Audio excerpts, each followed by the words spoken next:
Hello, and welcome to my capstone presentation. My name is Adamahu, and my capstone is on how art helps kids process environmental knowledge. Looking at background, I worked with Chrysalis Forestry School, an outdoor school working with kids pre-K to fifth grade. A forestry school is a type of early childhood education that takes place in forests or wetlands.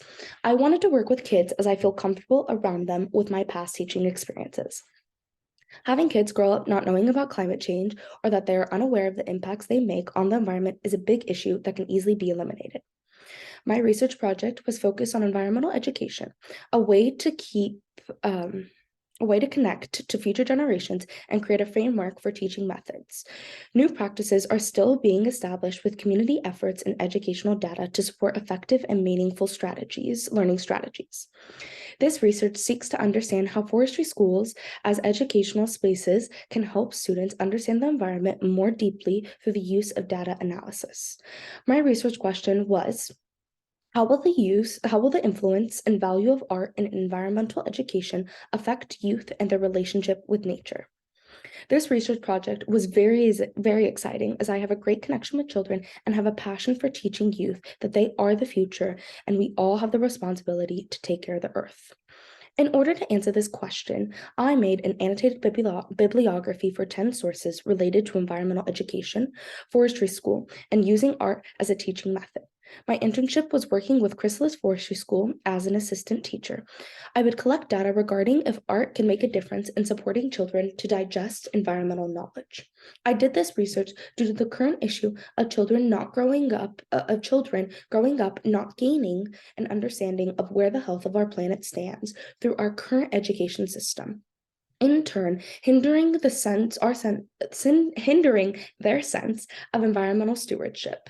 My study had the forestry students draw what they think nature looks like throughout the internship as shown in figure 2.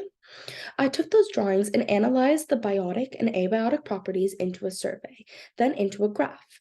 In the survey over the internship, I saw an increase in details and biotic figures, showcasing the importance of living figures to create a healthy biodiverse environment, as shown in figure 4. Between the sources and drawings, I came to the results showing that art can make a large difference in helping kids retain knowledge. Art is a form of teaching that can broaden the scope of environmental communication that I found through this research of educating environmental ethics to children.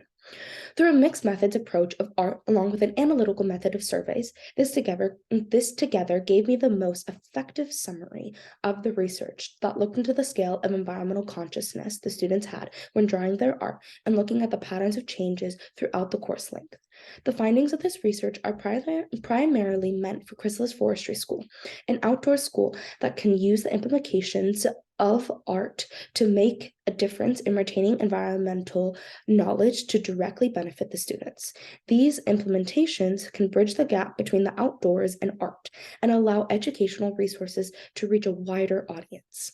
I would like to thank Nicolette Riggins, my site supervisor, and the rest of the Chrysalis Forestry School community, the Coast Salish people whose land I reside on over the course of my internship, all of the amazing friends in my POE cohort, as well as close friends for supporting me along the way.